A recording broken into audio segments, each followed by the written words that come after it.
So when these first dropped, I had the opportunity to buy them for retail, and I decided not to save some money, but yeah, I think I regret it.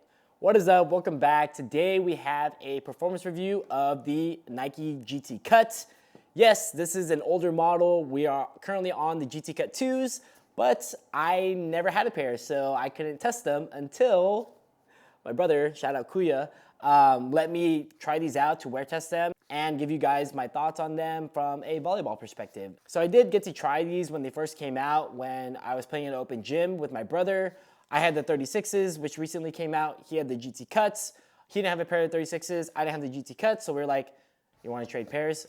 So we traded shoes for a few sets, and I really liked them then, but never had a chance to actually fully play in them for a longer period of time. So now that I've had some more playtime in them, I can kind of formulate my thoughts and let you know what I think. As you know, this is a very popular shoe in both the volleyball community and the basketball community. A lot of NBA players are still rocking the GT Cuts, but for most of us normal people, they're very hard to get. And if you want to pay, resale for them, they are going upwards of, like, depending on the colorway, $250, $300 plus. So good luck trying to get a pair. I'm in the same boat. So let's get started with the fit. For most people, I would say true to size is probably your best bet. The upper is mostly a mesh material, very soft and conforms to your foot very well. There's not too much structure in the upper part of the heel, and the padding is actually pretty minimal. I do like the lacing system that they have. It does let you lock down your foot into the shoe really well. I wish that there was kind of an extra eyelet on the top for both sides so that you can get even more security in the ankle area.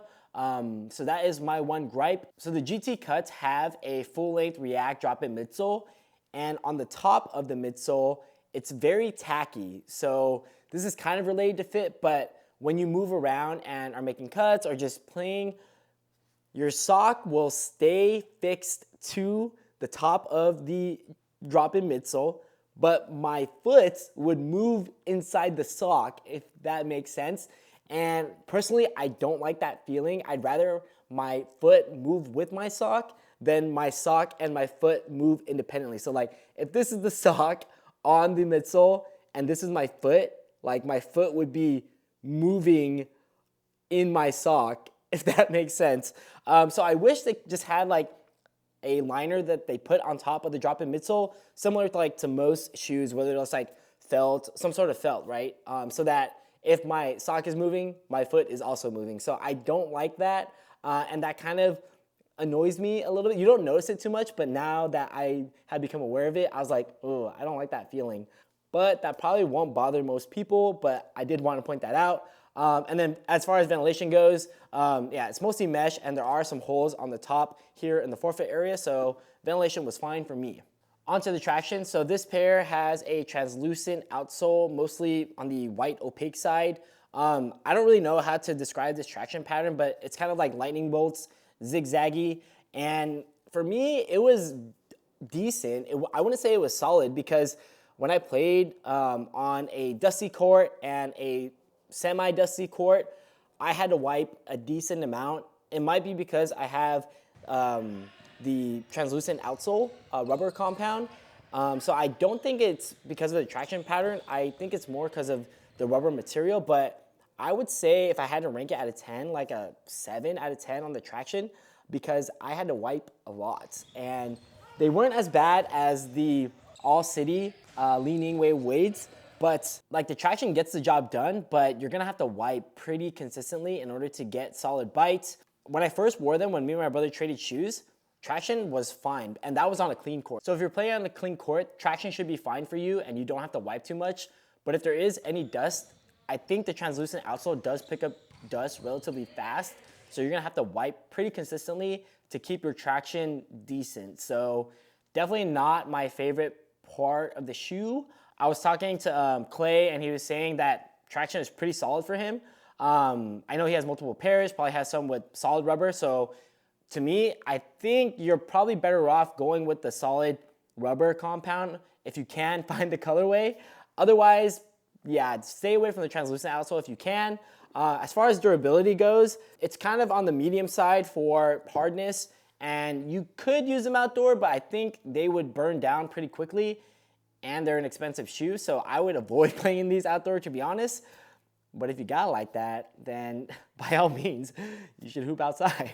All right, on to probably the best part of the shoe, which is the cushion setup. So like I said earlier, this has a drop-in midsole, which is full-length React, and a full-length Zoom Strobel unit, which feels very nice. Step-in comfort is awesome on these. Very plush ride, and it's bouncy. So if you like a bouncy setup, then you're gonna probably like the GT Cuts. Bouncy in the forefoot, which I like, especially for volleyball and hitting. The heel is actually kind of on the firmer side, so if you like a softer heel, then you might not like these too much. But to me, heel cushion isn't as important to me as forefoot cushioning, and it's very responsive and reactive, hence the React cushioning, and you're relatively low to the ground, so you feel pretty agile, nimble. There's not too much delay between when you're trying to shift directions. So the shoe pretty much moves with you very swiftly, and yeah, you feel very nimble when the traction works. But yeah, cushioning felt great. I would love to try this setup in another shoe to see how it performs, but to me, that's probably the best feature of the shoe. So overall, I do like the shoe. I wish I had better experience with the traction, but maybe it was more on court conditions. But in my opinion, try to get solid rubber outsole if you can. And even if you can get a pair of these shoes, I mean, props to you because they're so hard to get. I've heard that the second iteration, the GT Cut 2s, are not as high performing as these. So there's probably good reason why these are going for so much. But these shoes look great. I mean, you look very fast in these shoes. And I think the design language is very sleek.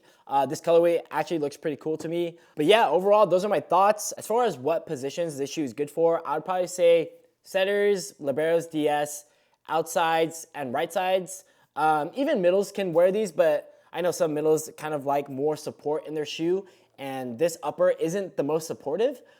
So when you're like moving laterally, I mean, this mesh is pretty soft. So if you want something with more support, then this probably isn't a good shoe for you, but cushioning is great for all positions. If the traction was just a little bit better and I didn't have to wipe as much, then I would like the shoe a lot more. So that's gonna do it for this performance review. If you like this video, make sure to give it a like, comment if you have any questions. If you want more sneaker related content, be sure to subscribe so you don't miss any future uploads. And if you want a breakdown of my favorite insoles, then you can check this video here. And if you want to check out my thoughts on the LeBron 20s, you can check this video here. Other than that, that's gonna do it, and I will see you in the next one. Peace.